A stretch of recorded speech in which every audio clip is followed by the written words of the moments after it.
ঘন ঘন লোডশেডিংয়ের প্রভাব পড়তে শুরু করেছে হিলি স্থলবন্দরের ব্যবসা বাণিজ্যে। দিনের বেশিরভাগ সময় বিদ্যুৎ না থাকায় বিপাকে পড়েছেন সিএনএফ এজেন্ট কর্মচারীরা। এ নিয়ে আরও জানাতে হিলি স্থলবন্দর থেকে যুক্ত হচ্ছেন সহকর্মী সোহেল রানা। রানা, এই লোডশেডিংয়ের পেছনের কারণ কি, আর এই লোডশেডিংয়ে স্থলবন্দরে বা কী প্রভাব পড়ছে?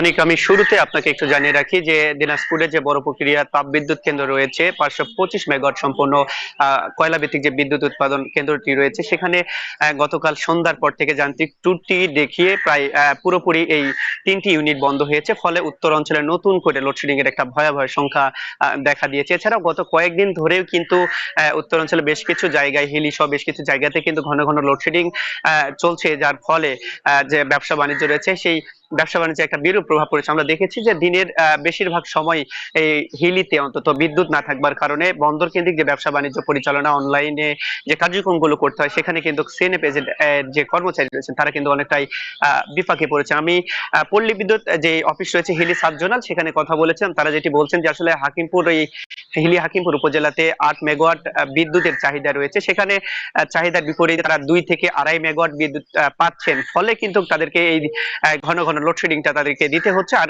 যার প্রভাব কিন্তু ব্যবসা বাণিজ্যে পড়েছে। এছাড়া জনজীবনেও কিন্তু একটা বড় ধরনের প্রভাব পড়েছে। আমরা দেখেছি অতিরিক্ত কয়েকদিন ধরে তাপমাত্রা বয়ে যাচ্ছে এই অঞ্চলে, এবং এই লোডশেডিং, এই দুটির প্রভাব কিন্তু স্বাস্থ্য খাতে পড়েছে এবং বেশ কিছু রোগ বালাই দেখা দিয়েছে এবং আক্রান্ত, নানা রোগে কিন্তু আক্রান্ত হয়েছেন। বিপাকে পড়েছেন নিম্ন আয়ের যারা মানুষ হয়েছেন, তারাও কিন্তু আসলে যে নানা রোগে আক্রান্ত হয়ে তারা কিন্তু হাসপাতালে ভর্তি হচ্ছেন। এতে করে তারাও বিপাকে পড়েছেন। সব মিলিয়ে একটা জিনিস বলা চলে যে আসলে এই ঘন ঘন লোডশেডিং এ শুধু ব্যবসা বাণিজ্য এবং জনজীবন দুটিতেই কিন্তু একটা বিরূপ প্রভাব পড়েছে। এটি কাটিয়ে ওঠার একটা সংখ্যা আসলে সময়ের ব্যাপার বলে কিন্তু পল্লী বিদ্যুৎ কর্তৃপক্ষ আমাদেরকে জানিয়েছে। তারা বলছেন যদি জাতীয় গ্রিড থেকে বরাদ্দ পাওয়া যায়, সেক্ষেত্রে এই বিদ্যুতের যে লোডশেডিং সেটি কাটিয়ে ওঠা যাবে এবং সেক্ষেত্রে কিছুটা স্বস্তি ফিরবে ব্যবসা বাণিজ্য এবং জনজীবনে, এমনটি কিন্তু তারা জানিয়েছে। তো সব মিলে বলা চলে অনেক আসলে লোডশেডিং এর কারণে ব্যবসা বাণিজ্যে একটা স্থবিরতা নেমে এসেছে।